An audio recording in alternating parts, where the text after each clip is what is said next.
man jalasal akhyar, barang siapa orang yang duduk dengan orang-orang yang baik, Allah akan menanamkan keazaman kepada orang itu untuk cenderung kepada kebaikan.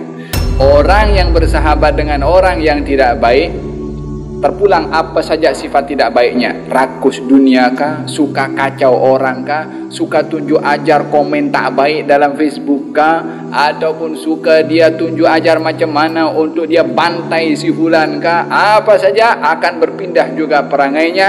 Ini namanya al-amrad al-mu'diyah, penyakit-penyakit perangai yang menular.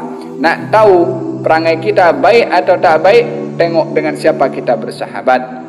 Faham dong?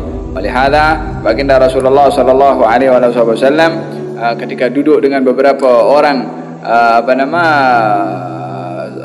kaum musyrikin, ketika ingin bercerita tentang perkara-perkara yang baik, bila mana mereka bercakap tentang perkara-perkara yang tak baik, Allah Subhanahu wa taala berfirman, "Fala taq'udu ma'ahum hatta yakhudu fi haditsin ghairi." Jangan kamu duduk bersama dengan mereka sehingga mereka cakap benda yang lain. Selagi dalam percakapan itu adalah benda-benda yang tak elok, kamu jangan duduk dengan mereka. Demikian kata Allah Subhanahu wa taala kepada Rasulullah sallallahu alaihi wasallam. Zaman kita sekarang adalah perbincangan itu, kalau tidak ada perkara-perkara memburukkan kepada orang lain, macam tak sedap, mesti kita akan cakap pasal hal orang. Faham dong? Kita adalah berusaha untuk menjadikan majlis-majlis yang kita duduk di situ adalah majlis yang mengingatkan kita kepada Allah Subhanahu wa taala.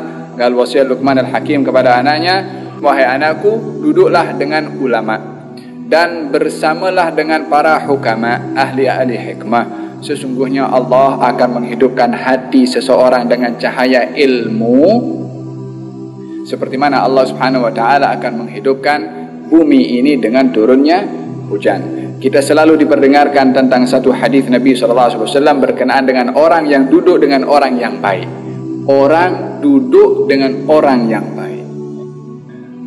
Humul qaumul ladzi la yashqa bihim jalisuhum. Mereka orang yang duduk bersama dengan orang yang baik tidak akan dihampakan oleh Allah Subhanahu wa taala. Duduk saja dengan orang yang baik tidak dihampakan oleh Allah, akan dapat berkat yang didapat oleh orang yang baik walaupun dia orang tak baik. Ini hadis Nabi sallallahu alaihi wasallam yang tidak bercakap kecuali wahyu dari Allah Subhanahu wa taala, yang tidak bercakap kecuali benar, dan tidak ada yang lebih benar perkataan manusia lebih benar daripada Rasulullah, yang menuntut percakapan yang benar ini mempercayai daripada kita, kepercayaan kita kepada percakapan Rasulullah sallallahu alaihi wasallam. Di hadis tadi dikatakan malaikat itu kembali kepada Allah, ditanya oleh Allah, "Bagaimana kamu tinggalkan hambaku?" Dijawab, "Mereka sedang berzikir kepadamu wahai Allah." Kemudian Allah berfirman, "Wahai malaikat, semua yang duduk tu dalam majlis zikir, majlis ilmu, aku ampunkan semuanya." Malaikat berkata, "Ya Allah, di situ ada orang datang ke majlis itu, majlis baik, majlis ilmu, majlis zikir. Dia orang ini banyak dosa. Datang ke majlis bukan karena nak hadir majlis saja, kot mungkin tengok ramai-ramai ke atau yakni walhasil datang ke majlis bukan kerana untuk hadir majlis. Apa sebabnya? Allahu alam. Sebab dunia ke, sebab nak jumpa dengan orang ke, sebab fudul ke, nak tengok apa dalam tempat itu ke, walhasil sebabnya bukan lillahi ta'ala, bukan kerana Allah Subhanahu wa taala. Datang bukan sebab majlis. Adakah diampunkan juga wahai Allah seperti mana yang lain datang kerana majlis? Allah menjawab, "Walahu qad ghafartu." Dia pun ku ampunkan. Pasal apa diampunkan ya Allah? Humul qaumul ladzi la yashqa bihim jalisuhum. Sebab mereka orang-orang yang ku ampunkan tu, mereka yang duduk, yang hadir kerana untuk majlis itu adalah orang-orang yang tak akan binasa, yang tak akan hina, yang tak akan hampa orang lain duduk dengan mereka walaupun niatnya tak baik.